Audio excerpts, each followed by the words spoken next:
여러분,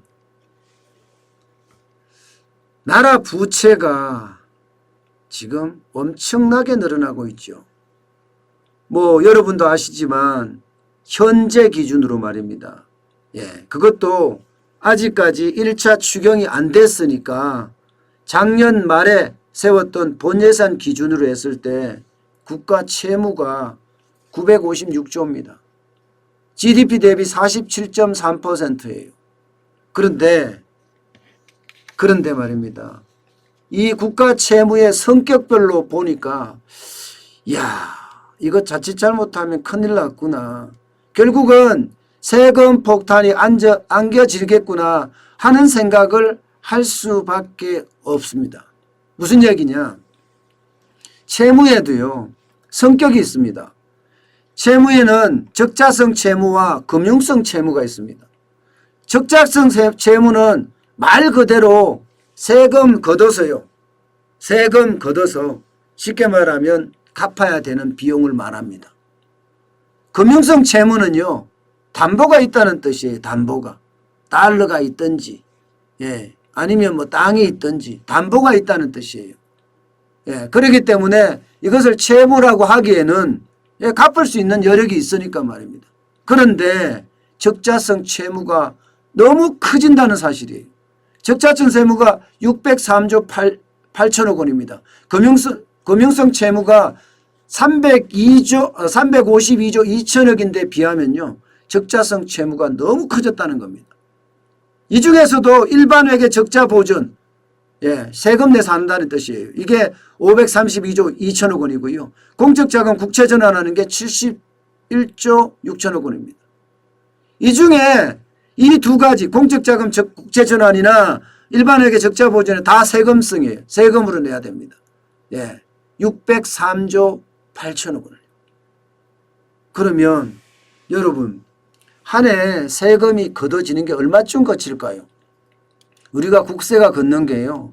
이게 생각보다 적습니다. 게다가 국세의 어떤 기준을 보면 소득세, 법인세, 부가가치세 이 세 가지가 큰 세 축을 이루잖아요. 그 외에도 뭐 상속세라든가 개소세라든가 관세라든가 혹은 뭐 교통세라든가 뭐 여러 가지가 있지만 이 세 가지가 줄을 이루거든요. 근데 이 세 가지가 줄을 이루는 세 가지가 시원통치 않습니다. 소득세만 하더라도 양도소득세, 아파트 쪽의 소득세만 엄청 늘었지 나머지 소득세는 그렇게 많이 늘지 못했다는 게 문제가 있고요. 또 하나는요. 법인세는 오히려 줄어들고 있어요. 법인세는. 부가세도 줄어들고 있습니다. 소비가 줄어드니까. 소비가 줄어드니 부가세도 줄어들고 있습니다. 그러면 세금이 줄어든다는 거잖아요. 적어도 1년에 걷어야 될 세금이 한 250조, 260조 되면 좋겠지만 이게 점점 줄어들어 갖고 230조대, 240조대 계속 머물고 있거든요. 1년에 세금을 국세로 거두는 게 말입니다. 그렇다면 적자성 채무가 603조 8천억 원이면 몇 배입니까? 적어도 2.5배 가까이 되나요? 2.5배 가까이 되나요? 굉장히 많다는 이야기죠. 그러면 여러분 어떻게 해야 될까요? 정부가 할 수 있는 방법은요. 세금을 늘리는 수밖에 없습니다. 세금 폭탄을 때리는 수밖에 없다니까. 그러니까 여당에서는 연일 세금을 어떻게 하면 더 내자 하는 게 계속 나옵니다. 이재명 경기도지사는 뭐라고 합니까? 이제는 저부담 저복지가 아니라 중부담 중복지 사회로 가야 된다 하면서 조세 부담률을 끌어올려야 된다 이런 이야기를 하죠. 윤호덕 국회 기획재정위원장은요. 화끈하게 지원하고 화끈하게 조세로 만들자 이렇게 정세에 대해서 자꾸 불을 붙이고 있습니다. 이상민 의원도 마찬가지 부유세 걷자 이렇게 이야기하고 있고요. 이원욱 의원은요. 부가세를 1, 2% 높이자 이렇게까지 이야기를 합니다.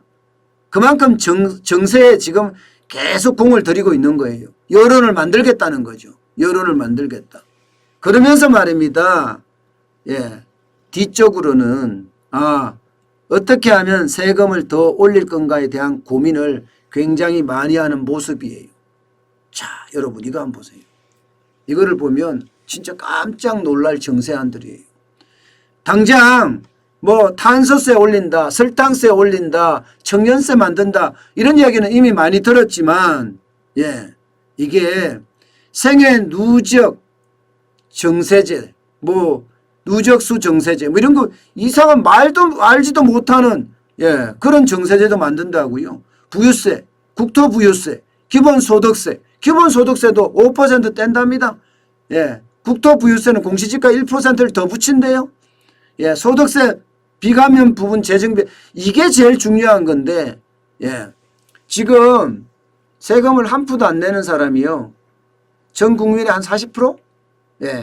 또 세금을 한 푼도 안 내는 기업이 한 기업 중에 한 49%?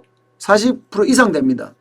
그러니까 이거를 정비하면 좀 나아지겠다 이야기하는 방안은 좋지만 나머지 기본소득세니 국토보유세니 부유세니 여기다가 뭐 생애 누적수 정세제 이게 무슨 말인지도 솔직히 잘 모르겠습니다.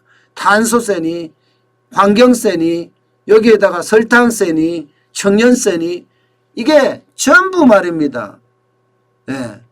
적자성 채무가 많아지니까 지금 여론을 만들려고 하는 그런 죄송하지만 이런 말 쓰겠습니다. 그냥 수작입니다. 수작. 그만큼 여러분 세금은 올라갈 수밖에 없습니다. 이제는 세금은 무조건 올라간다. 이렇게 예상을 하셔야 될 거예요. 왜냐하면 워낙 많이 퍼졌어요. 워낙 많이 퍼졌어요. 문재인 정부 4년 동안요. 4년 동안 거의 뭐 나라 부채가 한 300조 400조 가량 늘어납니다.